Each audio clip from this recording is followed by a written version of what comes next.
சுற்றிலும் தோட்டங்கள் இருக்கும், மரங்கள் இருக்கும், செடிகள் இருக்கும். அல்லாஹ் தஆலா குர்ஆனிலே இன்னலில் முத்தகீன மஃபாஸா, இறையச்சமுடையவர்களுக்கு வெற்றி இருக்கிறது, வஹதாயிக வஅனாபா, தோட்டங்களும் திராட்சைகளும் இருக்கின்றன என்று பொதுவாக கூறுகிறார். ஹதாயிக என்கின்ற வார்த்தை பொதுவான ஒரு வார்த்தை, தோட்டங்கள் என்கின்ற பொதுவான ஒரு வார்த்தை. அப்படியானால் உலகத்திலே என்னவெல்லாம் மரங்கள் இருக்கிறதோ அத்துணை மரங்களுடைய தோட்டங்களையும் அந்த ஒரு வார்த்தை எடுத்துக்கொள்ளும். உலகத்திலே எத்தனை பூக்கள் இருக்கிறதோ அத்துணை பூக்களுடைய தோட்டங்களையும் அந்த ஒரு வார்த்தை எடுத்துக்கொள்ளும்.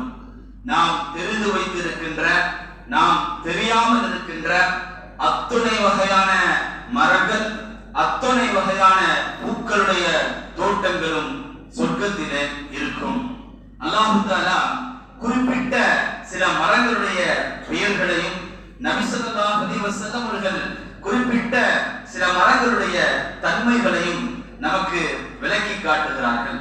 அல்லாஹ் தஆலா குர்ஆனிலே ஃபீ சித்ரின் மஹ்லூத், ஃபீ சித்ரின் மஹ்லூத், முட்கள் இல்லாத இலந்தை மரத்தின் அடியிலே அவர்கள் இருப்பார்கள் என்று சொல்லுகிறான்.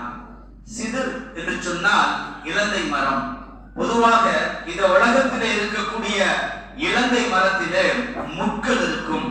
ஆனால் சுவனத்து இலந்தை மரத்திலே முட்கள் இருக்காது. மஹ்லூத் என்றால் முட்கள் இல்லாத என்பது பொருள். நபி ஸல்லல்லாஹு அலைஹி வஸல்லம் இடத்துல ஒரு கிராமவாசி வந்து, யா ரசூலல்லாஹ், அல்லாஹ் தஆலா சொர்க்கத்திலே மனிதர்களுக்கு தீங்கு விளைவிக்கக்கூடிய ஒரு மரத்தை வைத்திருப்பதாக குர்ஆனிலே சொல்லுகிறான் என்று கேட்கிறார். நபி ஸல்லல்லாஹு அலைஹி வஸல்லம் அவர்கள் அது எந்த மரம் என்று அவரிடத்திலே கேட்க, அவர் சொன்னார், அது இலந்தை மரம். இலந்தை மரத்திலே முட்கள் இருக்கும் அல்லவா யா ரசூலல்லாஹ், அது மனிதர்களுக்கு தீங்கு விளைவிக்கும் அல்லவா என்று கேட்கிறார். நபி ஸல்லல்லாஹு அலைஹி வஸல்லம் அவர்கள், நீ குர்ஆனுடைய ஆயத்தை முழுமையாக ஓதவில்லையா? ஃபீ சித்ரின் மஹ்லூத், முட்கள் இல்லாத இலந்தை மரத்தின் அடியிலே என்று அல்லாஹ் சொல்லுகிறானே. ஆம், சொர்க்கத்துடைய இலந்தை மரத்திலே முட்கள் இருக்காது, அதற்கு பகரமாக அந்த இடத்திலெல்லாம் பழங்கள் இருக்கும் என ரசூலுல்லாஹி ஸல்லல்லாஹு அலைஹி வஸல்லம் அவர்கள் கூறுவார்கள். அடுத்ததாக வதஹின் மம்பூத், கொடை கொடையாக பழங்கள் தொங்கக்கூடிய தல்ஹ் என்ற மரத்தின் அடியிலே அவர்கள் இருப்பார்கள். தல்ஹ் என்கின்ற அந்த அரபி வார்த்தைக்கு முட்கள் நிறைந்த ஹிஜாஸ் பகுதியிலே இருக்கக்கூடிய முட்கள் நிறைந்த மரங்கள் என்று சில விரிவுரையாளர்களும், பெரும்பாலான விரிவுரையாளர்கள் அபூ சயீத் அல்-குத்ரி, அபூ ஹுரைரா ரலியல்லாஹு தஆலா அன்ஹு போன்ற பெரும்பெரும் சஹாபாக்களும் அது வாழை மரம் என்பதாக கூறுகிறார்கள். ஆம், குடையுடனாக தொங்கக்கூடிய வாழை மரத்தின் அடியிலே சோழவாசிகள் இருப்பார்கள் என்று அல்லாஹ் கூறுகிறான் என்று கூறுகிறார்கள். கணியத்திற்குரியவர்களே, மூன்றாவதாக தூபா என்கின்ற ஒரு மரம் சொர்க்கத்திலே இருக்கும். அல்லதீன ஆமனு வ அமிலு ஸாலிஹாத்தி தூபா லஹும் வ ஹுஸ்னு மஆப், யார் ஈமான் கொண்டு நல்ல அமல்களை செய்கிறார்களோ அவர்களுக்கு தூபா இருக்கிறது. தூபா என்றால் நல் வாழ்க்கை என்று ஒரு பொருள் உண்டு. தூபா என்கின்ற மரம் என்கின்ற ஒரு பொருள் உண்டு. தூபா என்கின்ற மரத்தின் இலைகள் மூலமாகத்தான் சோழவாசிகளின் ஆடைகள் தயாரிக்கப்படுகிறது. ஒரு மனிதர் நபி ஸல்லல்லாஹு அலைஹி வஸல்லம் அவரிடத்திலே தூபா மரத்தின் அளவு என்ன என்று கேட்ட பொழுது நபி ஸல்லல்லாஹு அலைஹி வஸல்லம் அவர்கள் பதில் சொன்னார்கள், உம்முடைய ஒட்டகம் வயதாகி நடந்து சென்று கொண்டிருந்தாலும், வாலிபத்திலே நடந்து கொண்டிருக்கிற ஒட்டகம் அது வயதானதற்கு பிறகும் கூட அந்த மரத்தினுடைய அடிப்பகுதியை அதனால் தாண்ட முடியாது. அவ்வளவு நீளமான மரம் தூபா மரம் என ரசூலுல்லாஹி ஸல்லல்லாஹு அலைஹி வஸல்லம் அவர்கள் கூறினார்கள். கண்ணியத்திற்குரியவர்களே, நபி ஸல்லல்லாஹு அலைஹி வஸல்லம் அவர்கள் கூறுகின்ற இன்னொரு மரமும் சொர்க்கத்திலே இருக்கிறது. இன்னஃபில் ஜன்னதி லஷஜரத்துன், சொர்க்கத்திலே ஒரு மரம் இருக்கிறது. அந்த மரத்தினுடைய நிழலில் பயணிக்கக்கூடிய ஒருவர் 100 ஆண்டுகள் கடந்தாலும், இன்னொரு ரிவாயத்திலே வேகமாக செல்லக்கூடிய குதிரையிலே ஒருவர் பயணித்தால் 100 ஆண்டுகள் ஆனாலும் அவர் அந்த மரத்தினுடைய நிழலை கடந்து விட முடியாது என ரசூலுல்லாஹி ஸல்லல்லாஹு அலைஹி வஸல்லம் அவர்கள் கூறுவார்கள். சாதாரணமாக ஒரு குதிரை மணிக்கு 60 கிலோமீட்டர் வேகத்திலே செல்லக்கூடியது. அப்படியானால் ஒரு நாளைக்கு 1440 கிலோமீட்டர் என்பது பொருள். அப்படியானால் ஒரு ஆண்டுக்கு 5,25,600 கிலோமீட்டர் ஒரு ஆண்டுக்கு.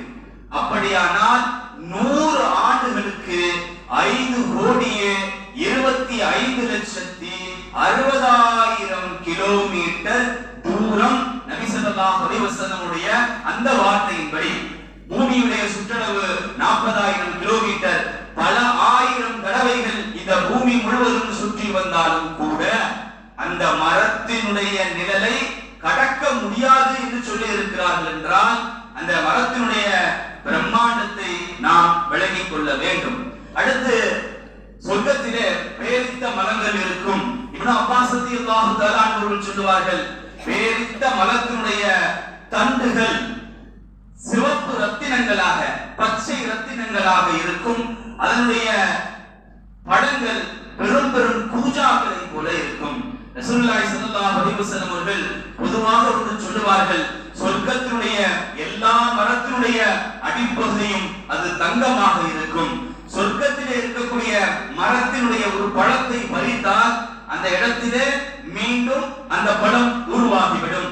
பழம் பறிக்க பறிக்க பழங்கள் உருவாகி கொண்டே இருக்கும்.